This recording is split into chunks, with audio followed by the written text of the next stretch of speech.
नमस्कार, आदाब, सत श्री अकाल। हेलो एवरीवन, आप सबका एक बार फिर से हमारे चैनल लीग नामी पर बहुत बहुत स्वागत है। जैसा कि आप सब जानते हैं कि इन दिनों हर व्यक्ति चाइनीज मटेरियल का बहिष्कार करो, विरोध करो जैसी बातें बोल रहा है और हम सभी करने की कोशिश भी कर रहे हैं, लेकिन ज्यादातर लोगों को ये बात पता ही नहीं है कि हम लोग ऐसा क्यों कर रहे हैं। लोग ऐसा सिर्फ इसलिए करना चाहते हैं क्योंकि चाइना की वजह से हमारे देश में या कहीं की पूरी दुनिया में कोरोना वायरस आ गया और अब चाइना ने हम पर हमला कर दिया। और क्योंकि हमें पता है कि चाइना को हमारे देश से बहुत ज्यादा फायदा होता है, इसलिए उन फायदों को रोकने के लिए केवल लोग ये करना चाहते हैं। और जिन लोगों को फायदों के बारे में नहीं पता, उनका विरोध प्रदर्शन करने का ये एक तरीका है। मैं आपकी बातों से पूरी तरह सहमत हूँ, लेकिन मैं भी कुछ बातें कहना चाहती हूँ और आप उन्हें गौर से सुनिएगा और समझने की कोशिश कीजिएगा। पहली बात तो ये कि क्या सिर्फ चाइना और चाइनीज मटेरियल का विरोध करके हमारे देश को फायदा होगा? मैं बताती हूँ, नहीं होगा। हमारे देश को फायदा सिर्फ तभी हो सकता है जब हम स्वदेशी वस्तुओं को अपनाएं। दूसरे पॉइंट ऑफ व्यू से देखा जाए तो हम सब जानते हैं कि इन दिनों हमारे देश के दूसरे देशों से संबंध अच्छे हैं, लेकिन मान लीजिए कि किसी भी कारण के चलते किसी वक्त दूसरे देशों से हमारे देशों में सामान नहीं आ पाया। उस वक्त अगर हमें स्वदेशी वस्तुओं इस्तेमाल करने की आदत होगी तो हमें कोई तकलीफ नहीं होगी। बिना किसी असुविधा के हम अपना और अपने देश का सहयोग कर पाएंगे और तब सरकार भी देशवासियों की फिक्र छोड़कर और बातों पर ध्यान दे पाएगी। दूसरी बात ये कि मैं मानती हूँ कि हमारी रोजमर्रा की जिंदगी में हम विदेशी वस्तुओं का बहुत ज्यादा रोल है, लेकिन अगर हम साबुन से लेके आईफोन तक विदेशी यूज करते हैं, लेकिन अगर हम आईफोन नहीं छोड़ सकते तो इसका मतलब ये तो नहीं है कि हम कोका कोला की जगह फ्रूटी नहीं पी सकते। तीसरी बात ये कि किसी भी चीज का बहिष्कार करने का मतलब ये नहीं है, बिल्कुल नहीं है कि हम अपनी खरीदी हुई चीज को जला दें या फेंक दें। अपनी खरीदी हुई चीज को जलाने की फेंकने का मतलब ये है कि हम अपने पैसे जला रहे हैं, क्योंकि एक बार चीज खरीद के लेने का मतलब है कि हमारे पैसे कंपनी के पास जा चुके हैं। उसके बाद अगर हम उसे जलाते हैं तो वो हमारा ही नुकसान है। जरा इन खबरों पर ध्यान दें।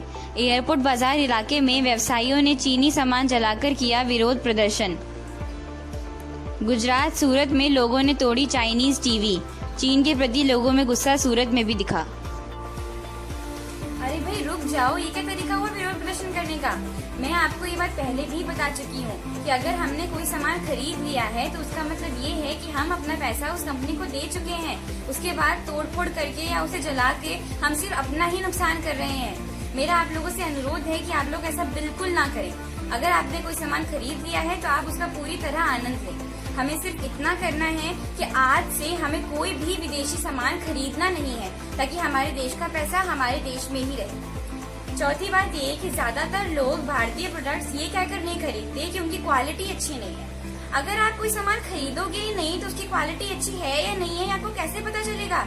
आजकल विदेशी सामानों का प्रचार प्रसार बहुत बड़े स्तर पर हो रहा है, जिसके बारे में हमें जिसकी वजह से हमें भारतीय प्रोडक्ट्स के बारे में कोई जानकारी ही नहीं है। इसलिए मेरा आपसे अनुरोध है कि आप लोगों की बातों पर किसी भी एडवर्टीजमेंट पे प्रचार पे ना जाएं। खुद सामान खरीदें, उसके बाद ही भारतीय कंपनी के बारे में अपना कोई भी ओपिनियन बनाएं। और जरूरी नहीं है कि हम पहले 100-200 से ऊपर का सामान खरीदें। 10-20 रुपए से शुरू कर भी हम किसी कंपनी को जज कर सकते हैं।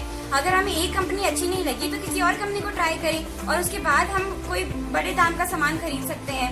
मुझे पूरी उम्मीद है कि ऐसा करके आपको बिल्कुल निराशा नहीं होगी, बल्कि अपनी पहल पर गर्व ही महसूस होगा।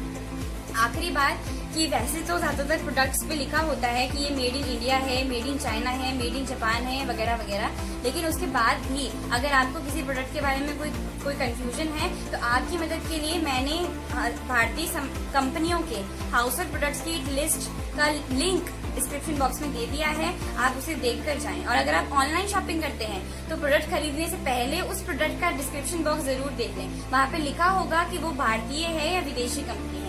और उसके अलावा अगर आपको फिर भी कोई कंफ्यूजन है तो आपको बस इतना करना है कि बाजार जाकर दुकानदार से कहना है कि हमें भारतीय कंपनी का देसी सामान दिखाओ। उसके बाद आपका काम अपने आप हो जाएगा। और अगर आपको फिर भी कोई डाउट बचता है तो आपके पास गूगल तो है ही।